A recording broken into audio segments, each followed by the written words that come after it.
doing section 9.5 in pre-calc, which is the binomial theorem. So we're still at the stage where we're actually using Pascal's triangle to expand these things.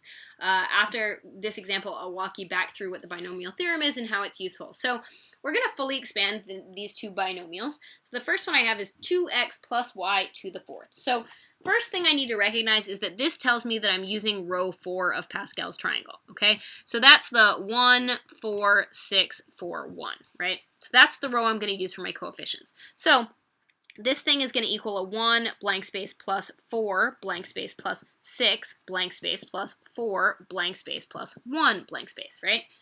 And then I need to go ahead and put these powers on each of the terms. So the whole first term is a 2x. So I'm going to get that this is a 2x quantity to the fourth times a 2x quantity to the third times a 2x quantity to the second times a 2x to the first, and then no 2x at all. And then the back seats are going to be y's. So I'm going to get a y to the fourth, y to the third, y to the second, y to the first, and then no y at all. Where this one gets tricky is that I need to recognize that those powers in red go to both the 2 and the x. So 2 to the fourth is a 16. So I'm going to end up getting that this is a 1 times a 16 times an x to the fourth.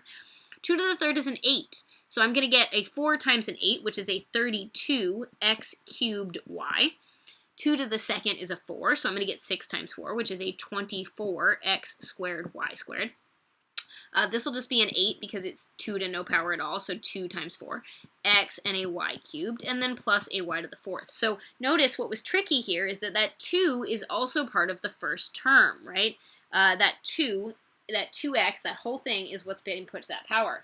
All right, so now let's look at part B of this same example. So I'm using row 3 of Pascal's triangle, right? This tells me to use row 3, right, which is 1, 3, 3, 1.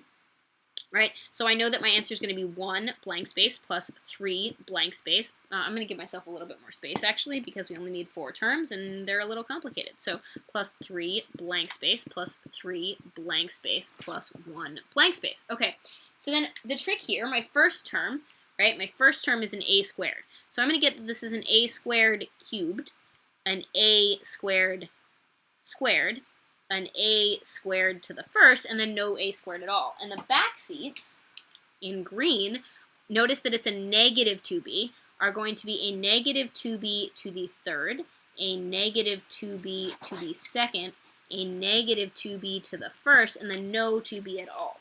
So now I'm going to have to clean this up, and there's a bunch of stuff going on. The first thing is that since the a squared cubed is going to be an a to the 6th. So this is going to be an a to the 6th, and you can write the 1 in front if you want. That's optional.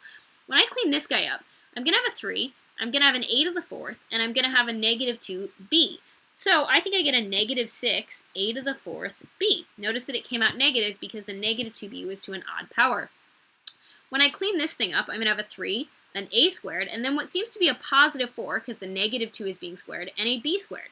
So I think I'm going to get a 12 because of the 3 times 4. So plus 12, a squared, b squared. And then in my last spot, I'm going to have that negative 2 to the third, which is a negative 8. So I'm going to get a negative 8b cubed, and that is my final answer.